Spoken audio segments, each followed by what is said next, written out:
Hey, what's happening YouTube? So, episode 5 ng woodworking series natin. Kung napansin nyo sa previous videos ko, pag nagpuputol ako ng kahoy gamit ang jigsaw, madalas may error sa pagputol kasi squala lang yung gamit ko na straight edge guide. So, naisipan ko gumawa ng cutting station para mabawasan yung di pantay na putol.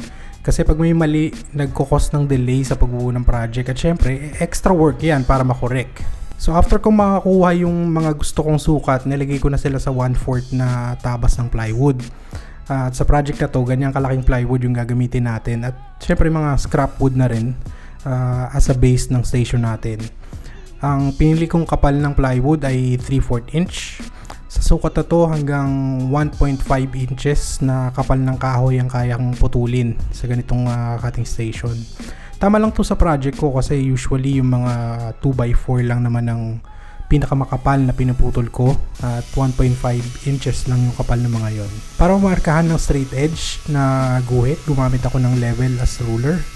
Yan lang kasi yung available na straight edge at ginamit ko na din yung guide sa pagputol mismo ng plywood. Ang sukat ng cutting station ay yung base ay 28 inches by 19 inches.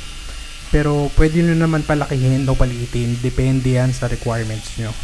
Nilagyan ko ng masking tape para maiwasan yung pagkasira ng plywood habang pinuputol.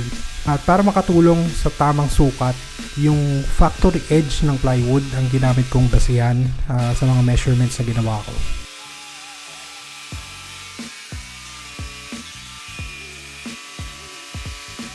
Pagtapos maputol yung guide ng jigsaw, i-test fit muna natin syempre. Kung mapapansin nyo, masyado pang mataas yung harang sa gilid, so babawasan pa natin yan.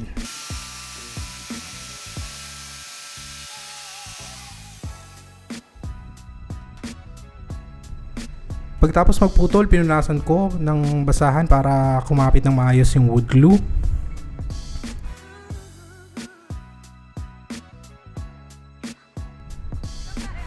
Naglagay na rin ako ng pilot holes at countersink yung mga butas para sa screws. Gumamit ako ng 1 inch na gypsum screw para dito. At ganun din yung ginawa ko sa kabilang side.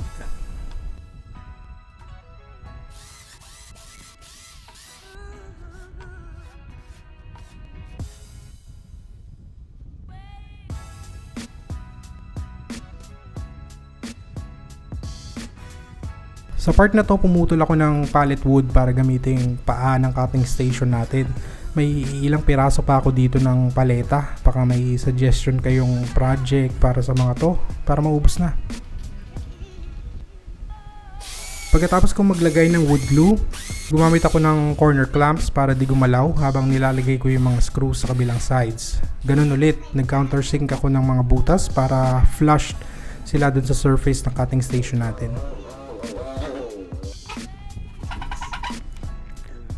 Sa part na to, kinabit na natin yung block sa kanan ng cutting station. Pagkatapos kong lagyan ng glue, nilagyan ko rin ng screw sa ilalim para di na gumalaw. Ang sukat pala ng block na to ay 7 cm mula dun sa kanan ng factory edge ng plywood.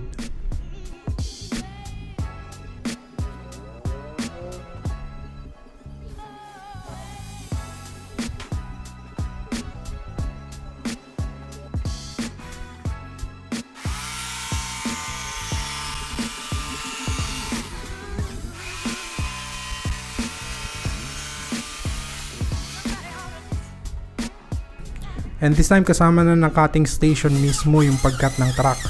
Yung nakikita ng butas na yan, mali yan. Itinaas ko pa yan para mas malaking kahoy yung maputol ko.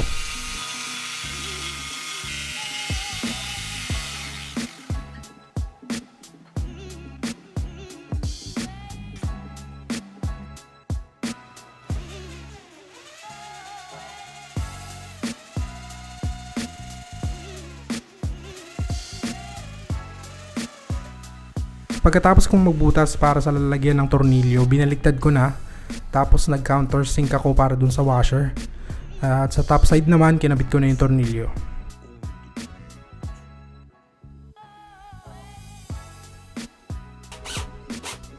Sunod naman, lalagyan ko ng malaking butas ng truck para madaling makita yung linya ng kahoy pag puputulin na. Ginamitan ko ng scrap wood para may guide ako sa pag-drill dun sa may naunang butas na mas maliit. Ginamit ko na rin siya as spacer para evenly naman yung distribution ng butas na yan. Medyo may nasira lang na isa pero okay naman. Di naman affected yung pagputol.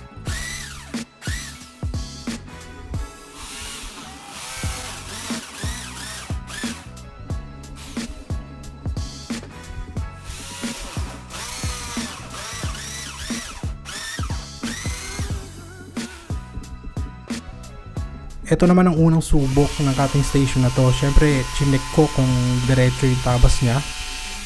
Diretso naman nung chinek ko sa L-square.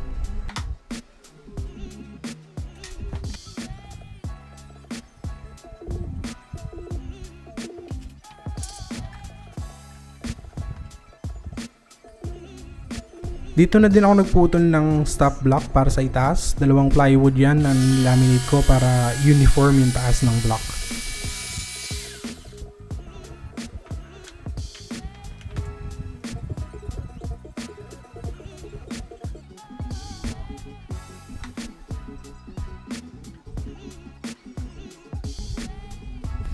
So niliha ko na din yung mga butas para di lalang masira. Nag-tape ako ng sandpaper dun sa drill bit para mas madali yung pagliha. At gumamit ako ng sanding block para naman sa likod ng truck.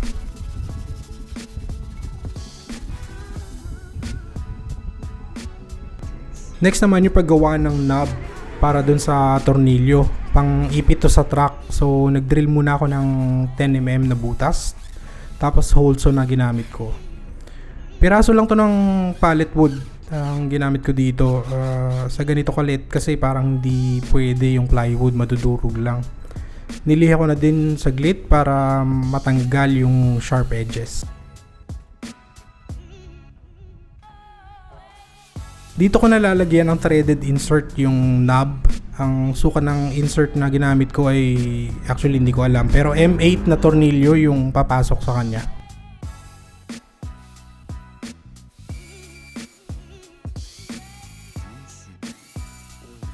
Tapos kinumpleto ko na yung mga paa ng station natin.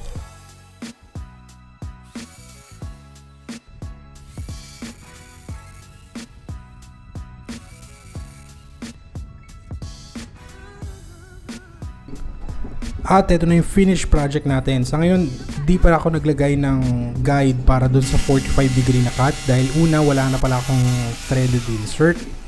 At pangalawa, wala pa naman ako naiisip na project na gagamit ako ng 45 degree na cut. Pero susubukan ko na rin. Gumamit ako ng squala tsaka parallel guide na kahoy. At mukha namang maayos yung 45 degree na cut niya.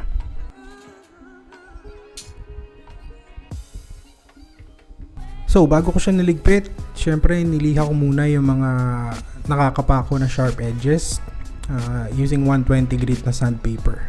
So I'm sure magagamit ko tong cutting station na to sa mga susunod kong project, especially pag may mga identical cuts at paulit-ulit na cuts. Dito ko gagawin yan sa Jigsaw station na to. Ang susunod kong project ay shelves, floating shelves. Sana abangan nyo yung susunod kong video at sana magustuhan nyo din. And I really hope that you enjoy this video. Kung meron kayong suggestion or anything about woodworking and anything about this project, just let me know, write it down in the comment section below and I'll make sure to read them as soon as possible. At kung bago kayo dito sa channel na to, ito yung woodworking series ko na every week I try to upload one video per week para sa woodworking. At maraming salamat sa mga bagong subscribers. Mabuhay kayo. Maraming salamat sa pag-subscribe. So kung hindi pa kayo subscribe, please subscribe and like this video as well. So I'll see you on the next video. At again, stay safe and peace.